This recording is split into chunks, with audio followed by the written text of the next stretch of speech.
PGF Nook, one of Chicago's rising drillers, may have just ended his own career. The man behind the mask, identified as 22-year-old Virgil Gibson, has now been officially indicted by the feds.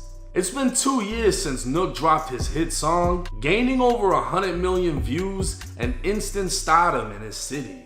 With a cosign from Lil Durk to being brought on stage by Polo G, Nook seemed like he could possibly be next up from the rack, but a series of arrests, along with his views going down, would seemingly lead the rapper to crashing out.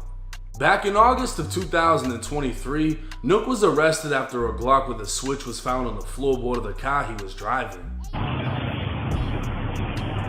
That's the rapper PGV people right here. I don't know who you talking about.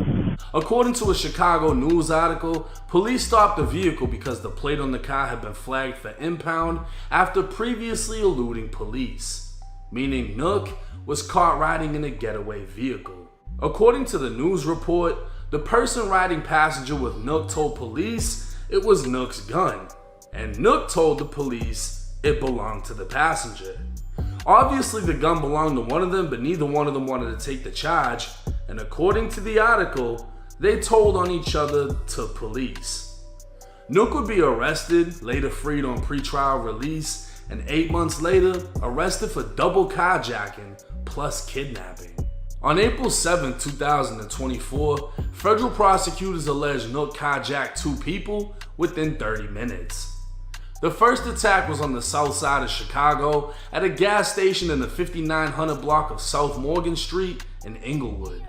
It's alleged that Nook, armed with a handgun, took a 32-year-old man's Chevy Malibu at gunpoint. 30 minutes later, Nook arrived at a gas station in the 8300 block of South Cottage Grove, driving the man's Chevy Malibu.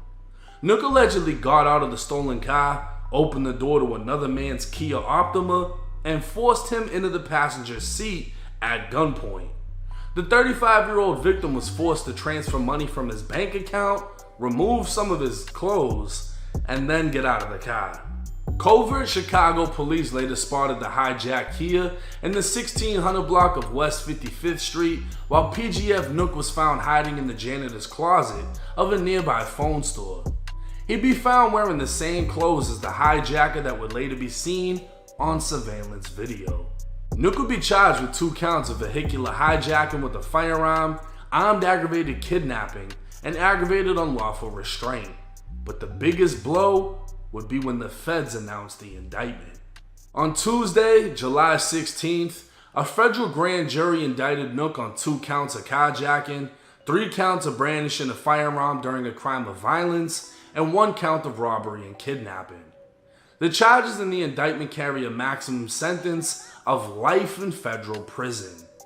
As everyone pretty much knows, when the feds become involved, it isn't a matter of if you're going to prison, but how long you're going for.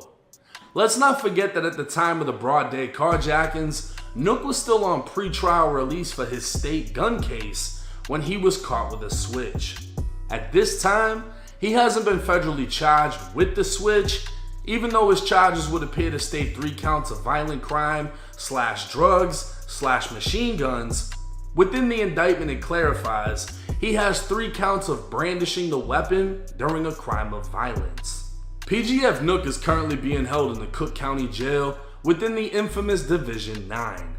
This would be home to the max custody inmates with the most violent cases in Chicago.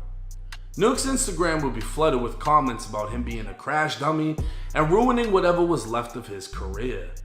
It's hard to imagine this playing out in any way other than bad, as the amount of evidence is overwhelming. Not only were the crimes captured on video, he was arrested wearing the same clothes as the person committing the crimes on video.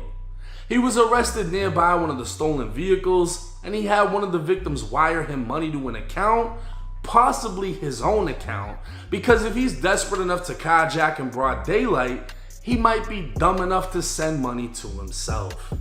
Federal documents would state Nook does have a lawyer, but what's the fucking point with all the shit that's against you?